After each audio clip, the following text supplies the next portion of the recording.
La problématique de ce genre de bâtiment était un peu multiple. Déjà, on avait une exigence par l'architecte de couleur. Il fallait obtenir une couleur sans colorant.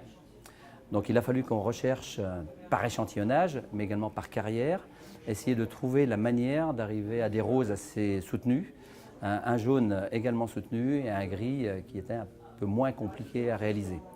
Nous avons pu trouver des sables qui venaient de Lyon, de la région de Lyon, mais également des Pyrénées, et on avait également un sable local qui nous a permis d'atteindre ce genre de couleur. Le challenge était technique. On avait pour chaque bâtiment des spécificités géométriques complexes.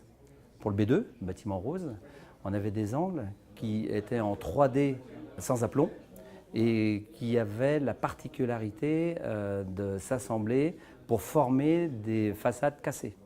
Donc chaque file est différente et chaque fois qu'on montait de quelques niveaux, on avait une forme différente au niveau des poteaux. Le bâtiment B3, le bâtiment blanc, ce sont des balcons avec une pointe de diamant qui se déplace au fur et à mesure qu'on monte dans les étages. On part avec une pointe de diamant qui est à l'extérieur pour arriver tout en haut, une pointe de diamant qui disparaît vers l'intérieur du bâtiment. Donc un effet d'optique assez intéressant.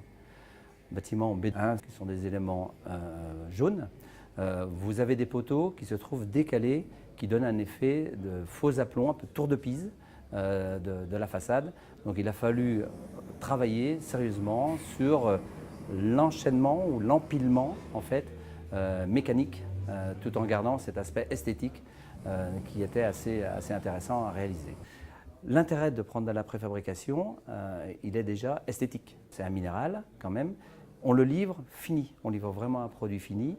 Donc ça permet aux architectes de voir en amont, avant que le produit arrive sur le chantier, et c'est ce qu'ils ont fait chez nous en usine, de valider exactement leur désir. Après, c'est un problème de planning. On a commencé cette opération fin 2016, donc en plein hiver. Faire du coulant en place ici en plein hiver dans des pièces complexes aurait été un peu trop compliqué et trop risqué pour le groupe Bouygues. Et le dernier intérêt, c'était l'intérêt mécanique. On sait que la préfabrication peut anticiper considérablement tout ce qui peut se passer en aval au niveau thermique et tout ce qui est résistance mécanique.